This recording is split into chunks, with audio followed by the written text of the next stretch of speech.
Boa noite a todos, começando mais um Astor Sessions, edição de novembro, penúltima edição do ano de 2023. A gente está próximo aí de completar 2 anos, né? Vamos para o 24º episódio aí no mês que vem.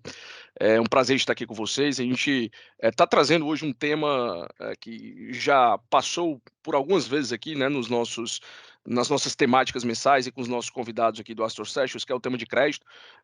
Não obstante, né, o mercado brasileiro, um mercado que tem uns juros aí, né, um pouco acima do mercado mundial, é um mercado que a renda fixa predomina, né, que os investidores têm um apetite maior, as estruturas de crédito, né, os produtos, as operações estruturadas, aquelas várias letrinhas lá de operações como CRIs, CRAs, letras, né, CDBs, FDICs, tudo isso monta aí um mercado muito grande, né? Os números a gente vai conversar agora com o David, vocês vão ver que os números são bem relevantes nesse mercado, que ainda deve crescer muito, né? Tem crescido bastante aí nos últimos momentos, mas que ainda deve crescer muito. E vamos entender o que também está acontecendo, o que tem de novidade, e qual que é o processo decisório aqui que o nosso gestor, David Kim, que é o convidado de hoje, utiliza dentro da sua estrutura para tomar decisões mais assertivas possíveis, para mitigar com a maior clareza, né, e com a maior objetividade o risco dessas estruturas, e entender também os cenários futuros, né, frente a um momento desafiador, um ano desafiador para o mercado de crédito, né, por alguns eventos que a gente vai falar aqui, e também desafiador no sentido macroeconômico, de Selic, de inflação, de cenário internacional, de RJs que aconteceram esse ano, e aí tudo isso acho que faz com que a gente fique atualizado nesse mercado, que é um mercado interessante também do ponto de vista de nós, investidores aqui do Family Office, de conseguirmos aí bons retornos, com riscos controlados, mas retornando acima do CDI, se for essa a estratégia da sua carteira ou de parte da sua carteira. O David Kim é o nosso convidado de hoje. O David, ele é gestor da More Invest. More é uma casa próxima aqui da Asta. A gente tem relações aqui de mercado e gostamos de várias estratégias e produtos. Uma casa com um AUM relevante, com vários produtos, inclusive de muito e vasto track record, que a gente vai falar um pouco aqui, citando algumas estratégias. O David tem quase 20 anos aí de experiência no mercado de crédito, foi formado aí pela USP, engenheiro de produção, e hoje, né, dioturnamente, o que ele olha são ativos e gestores praticamente para ele selecionar e investir dentro dos fundos da More, com várias premissas que ele vai discorrer um pouco aqui, e análises para entender aonde alocar melhor dentro do mercado de crédito. David, seja bem-vindo, boa noite, e vamos à primeira pergunta. Em relação ao mercado de crédito, né, crédito estruturado, acho que se você puder contar um pouco da história desse mercado, né, você como um gestor, um profissional que está há muito tempo, né, e tem aí a parte maior, se não toda a parte da sua carreira envolvido nesse mercado, abordando historicamente o que você tem visto de desenvolvimento, né, ao longo desses anos.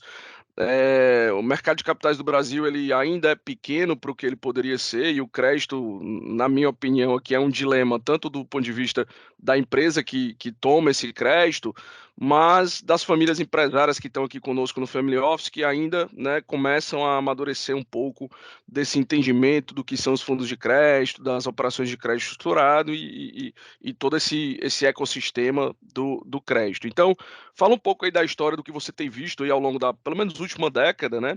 E aonde a gente se encontra nesse cenário, né, atualmente. E aí, posteriormente, a gente fala um pouco de como é que foi esse ano, que eu sei que foi um pouco mais desafiador, e a gente fala também sobre as tendências. Mas, historicamente, até chegar ao dia de hoje, o que você tem visto desse mercado? Legal. Obrigado aí pela oportunidade de falar um pouco do mercado de crédito e dos fundos da More. Para começar, pegar uma retrospectiva, quando a gente entende crédito privado, é um termo muito amplo, né? Então, o mercado de crédito sempre existiu, né? Tanto é que é o maior mercado mundial, né? Não só no Brasil, como também no mundo como um todo. Os recursos investidos na classe crédito ele é infinitamente maior do que na classe de ações e assim por diante. Então, sabendo disso, como que o crédito privado, né, ele veio se desenvolvendo aí nos últimos anos, por exemplo? Quem dá crédito privado, basicamente, são os bancos, né? Eram os bancos. E conforme o mercado de capitais começou a se desenvolver, os fundos de investimento, né, as gestoras, através dos produtos de captação dos fundos de investimento, começaram também a tomar alguns ativos mobiliários em crédito privado. E aí a gente tem uma sopa de letrinhas, né, desde debentures, LF, LFSN, LFSC, DPGE, CRI, CRA, LCI, LCA. Então, assim, começou a ter um monte de ativos mobiliários em crédito privado que fez com que os bancos, além de dar crédito diretamente para a pessoa física ou para as pessoas jurídicas, os fundos de investimento também começaram a fomentar operações de crédito, né, principalmente começando por empresas, né, de pessoas jurídicas, através desses ativos que chamamos aí de valores imobiliários também, tá? E é uma tendência que vem crescendo bastante nos últimos anos, né? Então, se a gente colocar em perspectiva, não só entrar na classe de crédito privado estruturado, eu levantei aqui algumas informações, né, dos valores imobiliários. O mercado, basicamente, de títulos bancários, né, que é essa sopa de letrinhas que eu acabei de falar. Então, LCI, LCA, produtos de captação de banco, CDB, né, todo mundo deve conhecer. A gente está falando de 3 trilhões de reais no fechamento do ano passado. 3 trilhões de reais, tá? Quando a gente fala nestes últimos meses, como este ano teve muita captação bancária, a gente chegou perto já de 3,8 trilhões. Então, teve uma demanda gigante por ativo de banco, né, de captação de banco, CDB, LCI, LCA, né, que permeiam as carteiras administradas de um monte de pessoas físicas, né, e também de investidor. Então, quando a gente olha o mercado bancário, ele é bastante grande. Quando a gente fala de debentures, né, então, notas promissórias, são títulos de captação de empresas, né, agora saindo do lado de banco, indo para as empresas, a gente está falando de um mercado de 1 tri de real, né? 1,5 tri, assim. Então, 1 tri foi o fechamento do ano, né? E agora deve estar perto de 1,5 tri, mais ou menos. Tá? Então, também teve bastante captação pelas empresas utilizando o mercado de capitais, debêntures, notas promissórias, assim por diante. Quando a gente vai para produto estruturado, FDIC, né, que é um pouco mais desconhecido pela turma, pelos investidores, a gente está falando no universo de 380 bilhões de reais, né? Então, é um volume bastante relevante, apesar de não ser tão conhecido ainda pelos investidores. E só para dar um paralelo, fundo imobiliário, que muitos investidores conhecem bastante, a gente está falando de um mercado de uns 280 bilhões de reais, né? Então, FDIC em si é um mercado ainda maior do que fundo imobiliário. E fundo imobiliário muita gente conhece, para não falar que todo mundo conhece, né? E aí a gente tem também os outros produtos estruturados, né? Então, CRI, que é o Certificado de Recebíveis Imobiliários. E aí você tem tanto CRI corporativo como CRI pulverizado. A gente tem um mercado para CRI perto ali dos seus 180 bi de real, né? Então, é um mercado que se desenvolveu muito nos últimos anos também, tá? Temos também o CRA, né? Certificado de Recebíveis Agropecuário, né? Do agronegócio. Então, esse primo menor, ele já está beirando ali os seus 120 bi de real. Bastante dinheiro também. E o primo mais recente, Fiagro. Fiagro, ele tem aí perto ali dos seus 8 bi de real, né? Então, é muito mais recente, porém já ganhando corpo, né? Crescendo aí em número de fundos e volume também. Então, assim, eu passei aqui para você e para os investidores uma visão um pouco mais ampla do mercado de crédito para mostrar que, sim, a tendência é de crescimento pelo mercado de capitais. Então, as empresas, elas não somente tomam recursos, né, funding, captação com o banco, como também com o mercado. Então, é uma opção muito atraente, porque o mercado de capitais é um mercado que está cada vez mais pulverizado. Então, você tem pessoas físicas investindo, pessoas jurídicas investindo, investidores offshore investindo, né? Então, você tem assim, uma gama de outros investidores fomentando operações de crédito, tudo bem que através de um fundo de investimento ou até diretamente através do CRI, do CRA, da cota do FDIC, né? E assim por diante. Então, em perspectiva, este é o mercado de crédito no Brasil.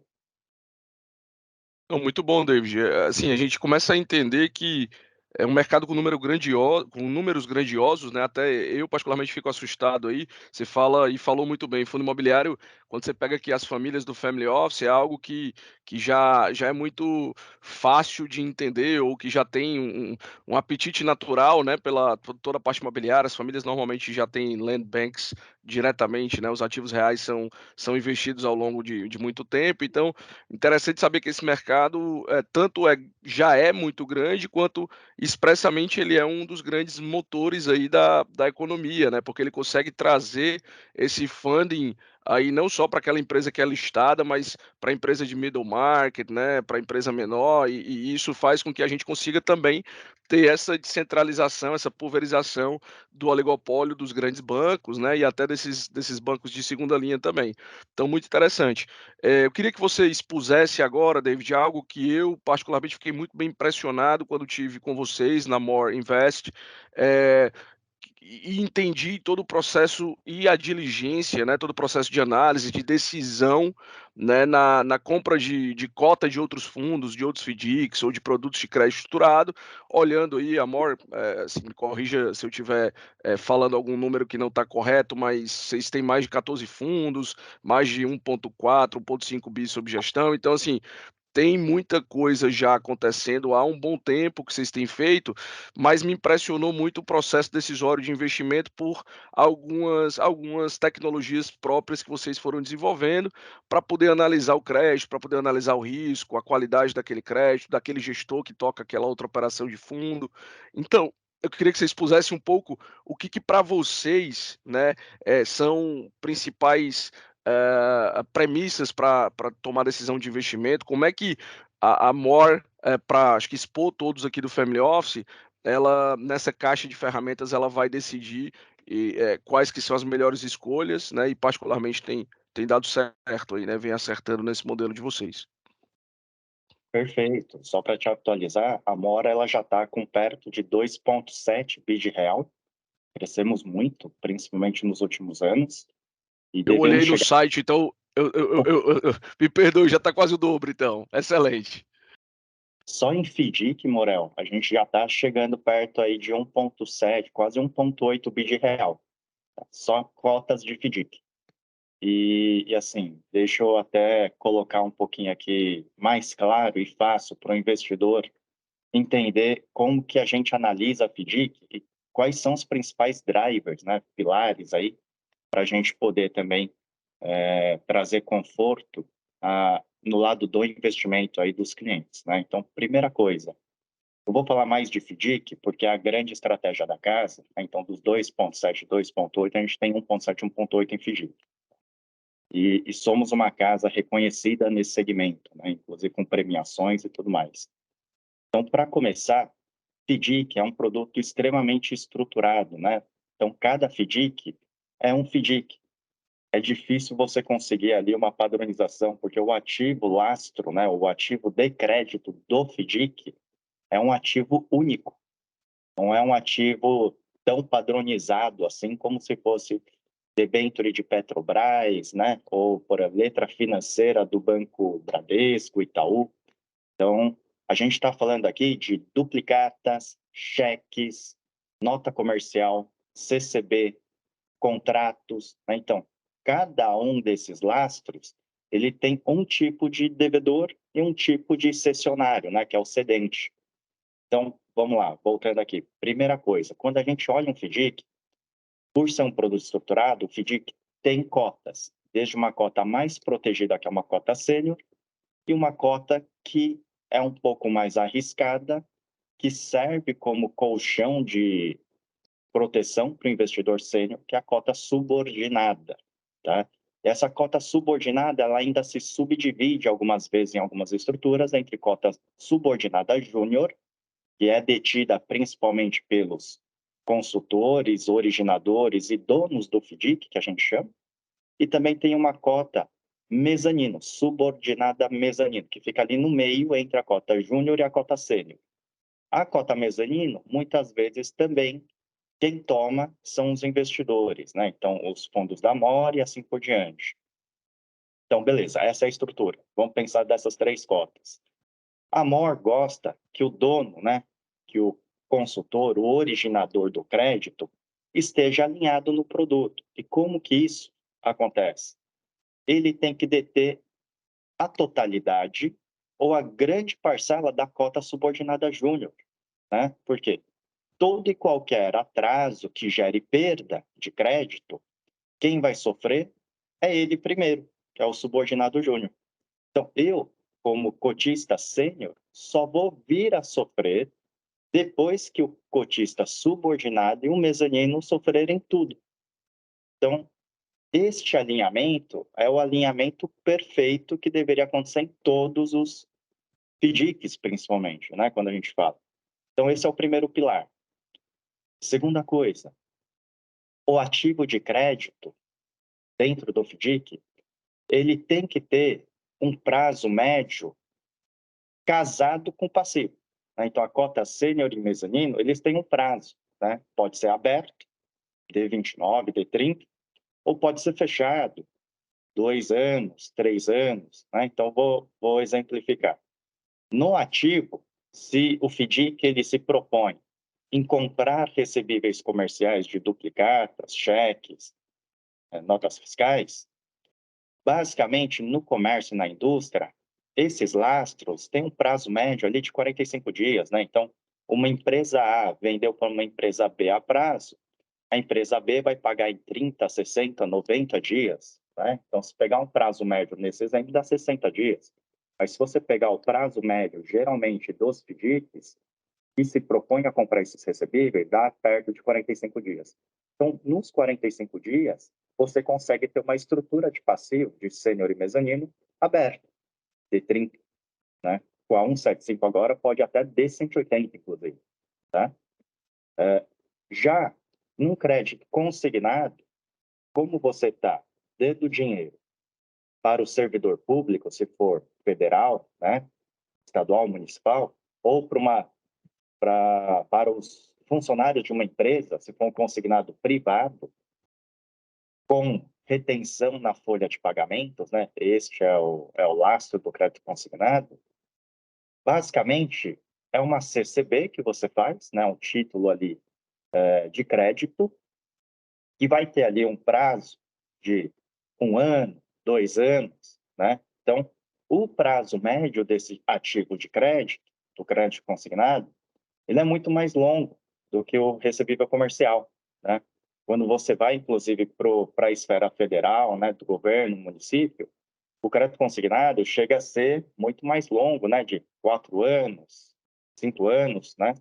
E aí, o prazo da cota também é longo. Então, você tem estruturas hoje no mercado com prazos, né, de cota sênior e mezanino de 5 anos, 7 anos, né? Então, são prazos bastante longos. Por quê? Para casar o prazo médio do ativo também, tá? Então, por que que eu gosto de olhar isso?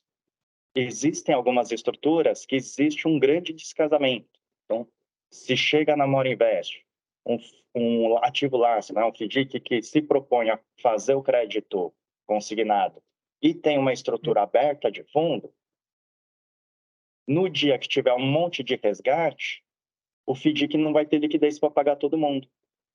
Então, a gente diz que tem um problema de casamento entre ativo e passivo. Tá? Então, essa é a segunda coisa. Então, a gente analisa bastante a estrutura do FDIC. Será que o ativo ele está correspondendo ao passivo? E assim por diante. Terceiro ponto que a gente gosta de olhar também, que é extremamente fundamental, é analisar a operação.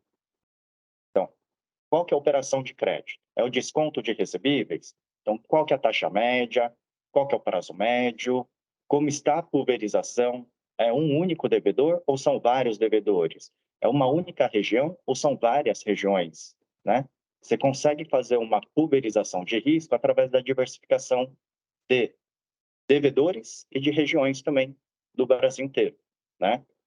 Você faz apenas operações em reais ou tem operações também em outras moedas? Tem hedge cambial? Não tem hedge? Como que funciona?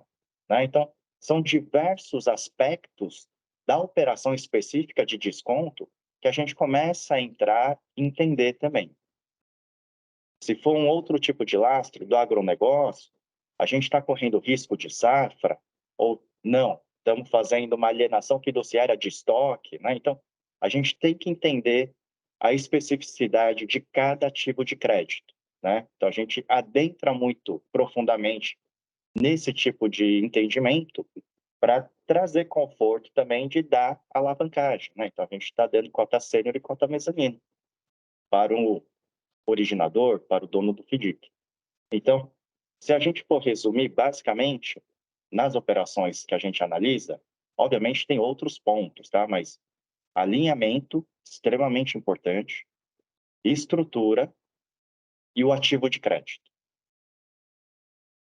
Maravilha, David. E eu acho que só complementando aqui também pela experiência que eu, óbvio que consegui aprofundar muito mais aí o processo com vocês, vocês também, até porque esse mercado tem crescido muito e a oferta, né, de FDICs tem aumentado, conforme você falou aqui no primeiro momento, vocês fazem muito benchmark entre os fundos, né?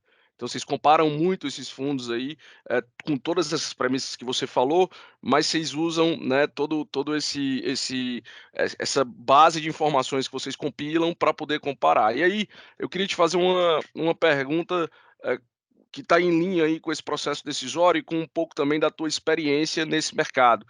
E para deixar também esse investidor que ainda está começando a entender um pouco mais nesse mercado que já é tão grande, os números são assustadores, o que que na sua experiência, na sua opinião, faz um FDIC desse, faz um produto desse que você olha hoje na More como investidor, ele fracassar, né? Você falou aí de alguns pontos que provavelmente são as causas fundamentais na opinião de vocês, até porque são killers aí para vocês, né? Como descasamento, tudo isso, mas na tua opinião e pela tua experiência, como é que o David e a Amor olham para aquele FDIC e falam, cara, esse vai dar errado, esse vai dar default, esse não. O que que é case de fracasso e por que que acontece isso? Para o investidor ficar um pouco mais seguro de que esse, obviamente, é um ambiente de risco, mas é um ambiente que vocês calculam e tem como estimar. Perfeito, essa pergunta é excelente, viu, Morel? Porque é a pergunta que a gente faz todo dia também, ao analisar e monitorar todas as operações de alocação em FDIC. Além do que eu já falei de alinhamento, de descasamento entre ativo e passivo, quando a gente olha a operação de crédito, a gente está correndo o risco de crédito do devedor, né? E então o que que a gente tem que olhar aqui?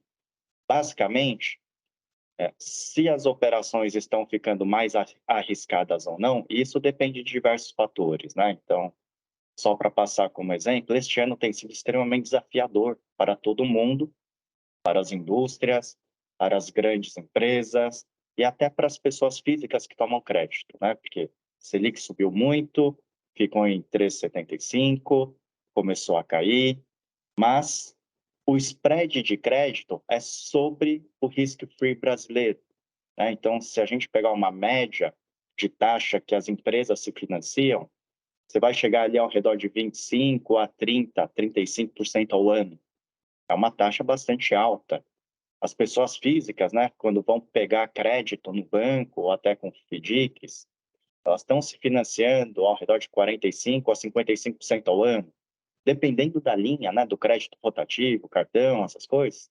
Aí a taxa explode, né? São taxas extremamente mais altas, tanto é que está tendo discussão entre os entes aí, né, desse arranjo aí todo.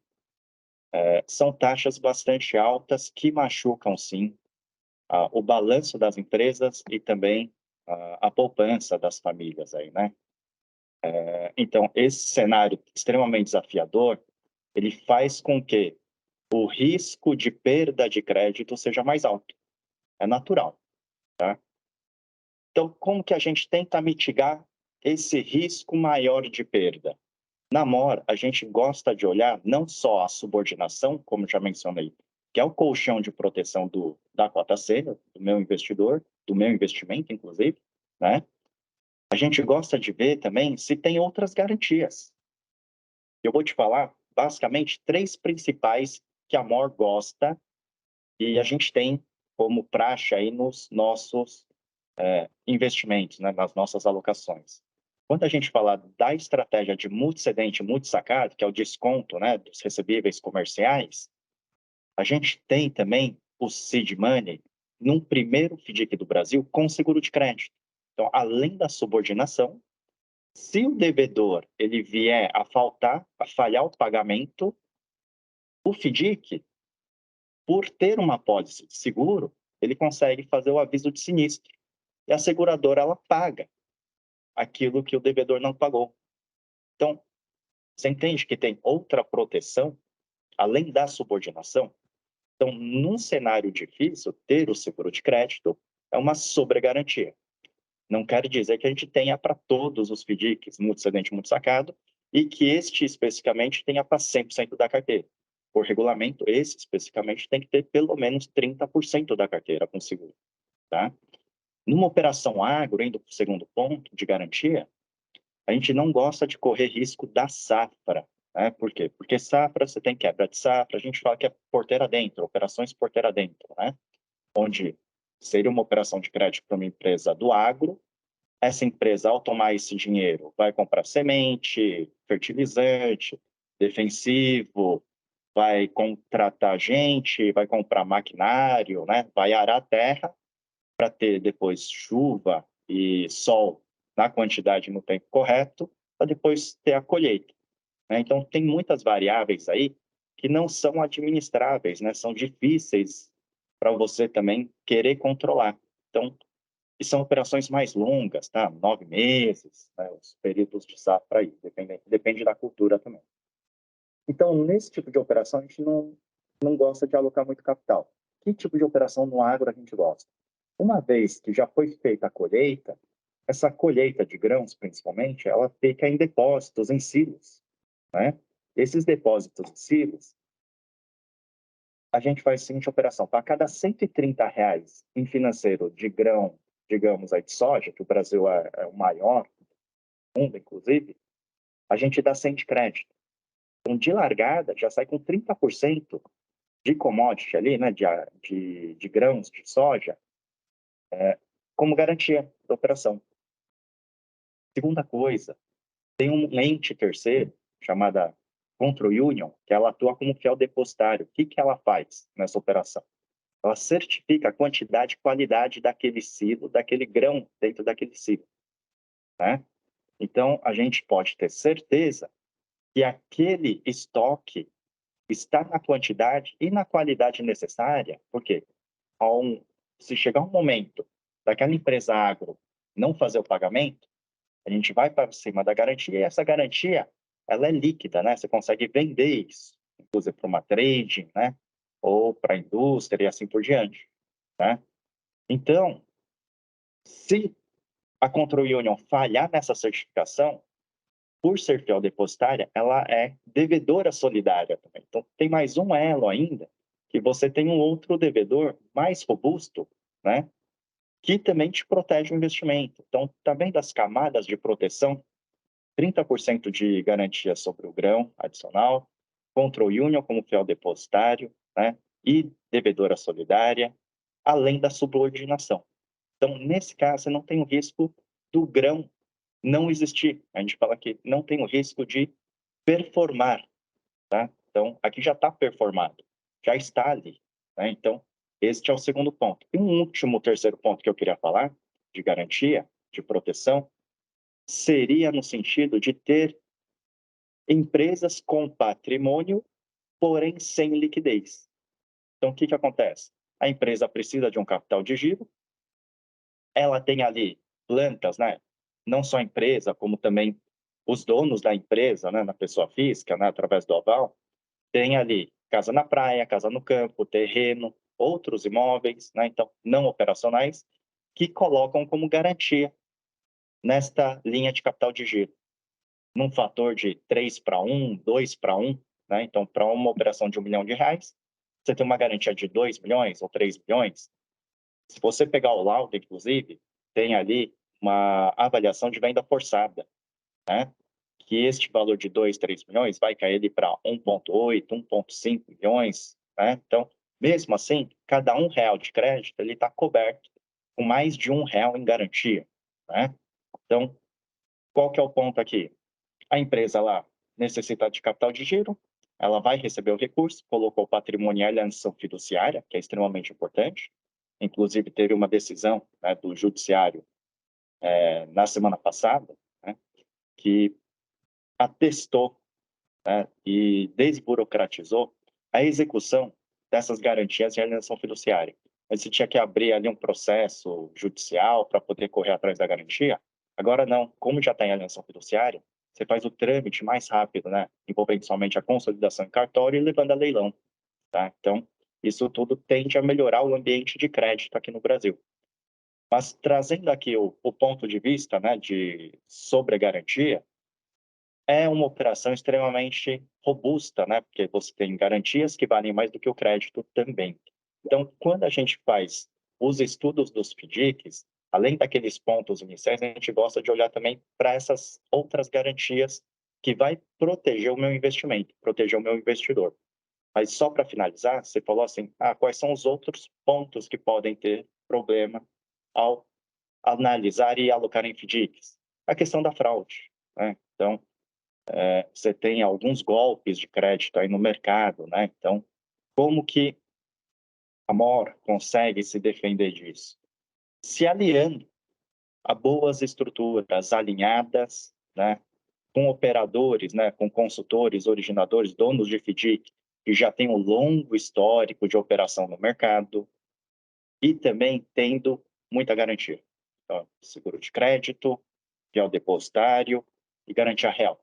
Só para resumir, seria isso.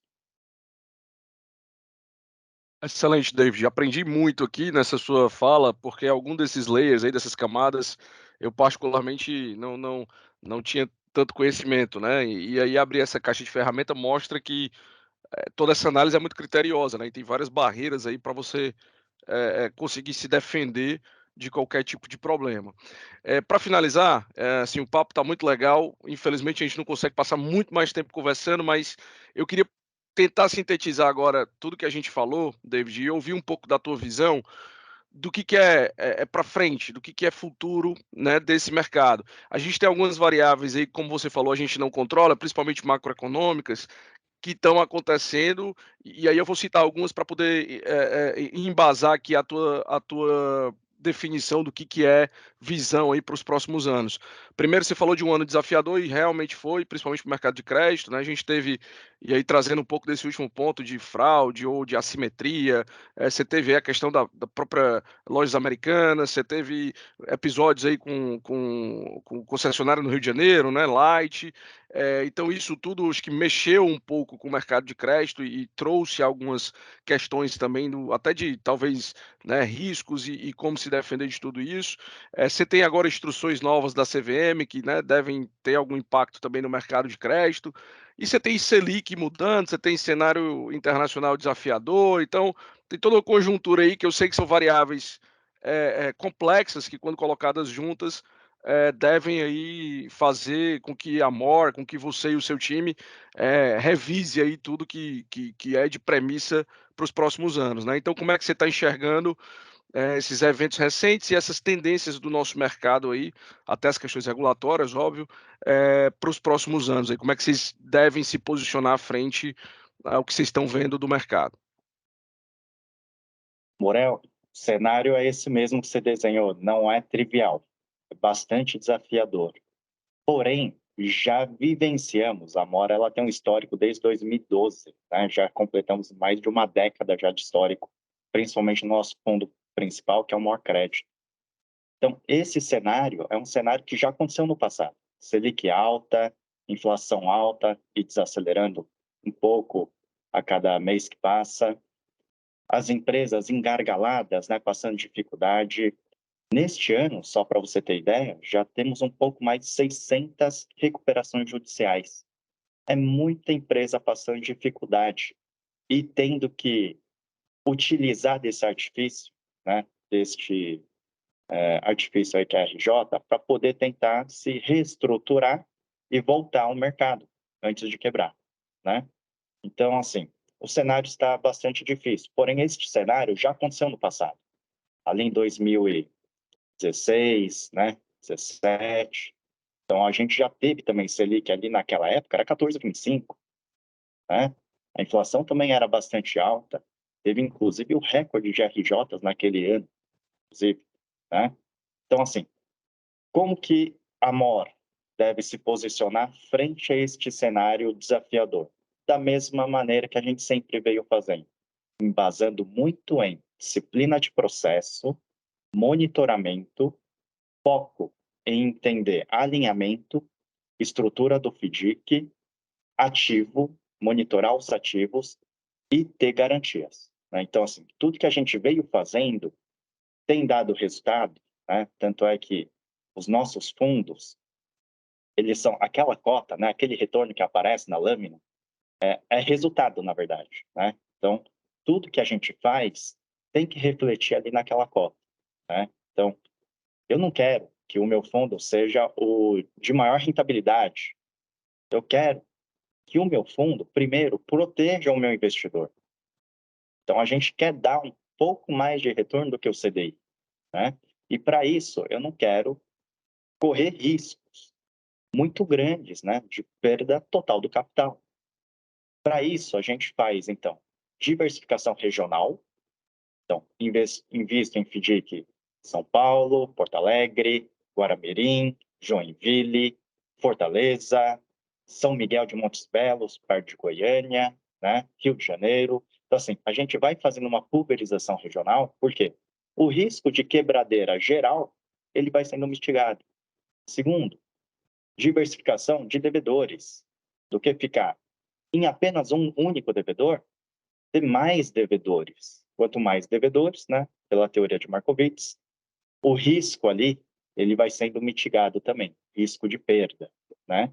E diversificação de estratégias, né? Não deixar tudo só no multi-excedente multisacado, não deixar tudo só no agro, não deixar tudo só no crédito estruturado com garantia real, né?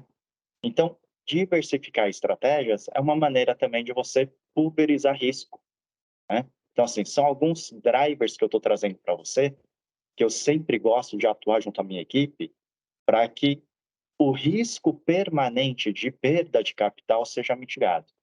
Então, a gente busca ter sempre um equilíbrio entre risco e retorno, mas muito mais na ótica de olhar o risco do que buscar o retorno.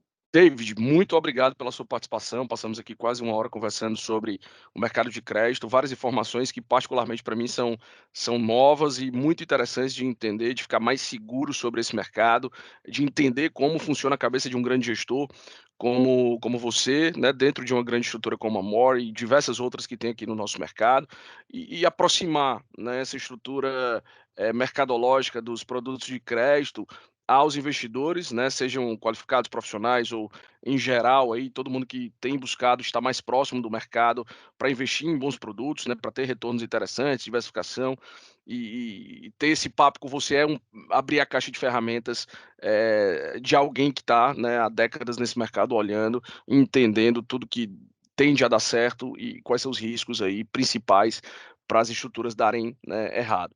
Então, mais uma vez, muito obrigado pela sua participação, enfatizando aí o trabalho do David com a More Invest, que é uma amiga aqui da casa, né, da Astro. A gente tem olhado, tem investido em vários produtos que vocês ofertam no mercado, entendendo muito a qualidade, né, o risco, o retorno que vocês entregam, né, o Sharp que vocês têm e como você muito bem falou, a consistência, né? A gente não está falando de ser sempre o melhor, mas ser sempre, né, consistente aí na relação risco-retorno com o processo decisório que vocês criaram e que é proprietário de vocês e que tem dado certo. Então, muito obrigado a todos vocês que estiveram aqui conosco. Mais uma vez, David, esteja próximo da gente, fique à vontade, se sinta em casa e foi muito importante ter você compartilhando toda essa informação conosco. Boa noite a todos. Até o próximo Astro Sessions em dezembro, que vai ser especial.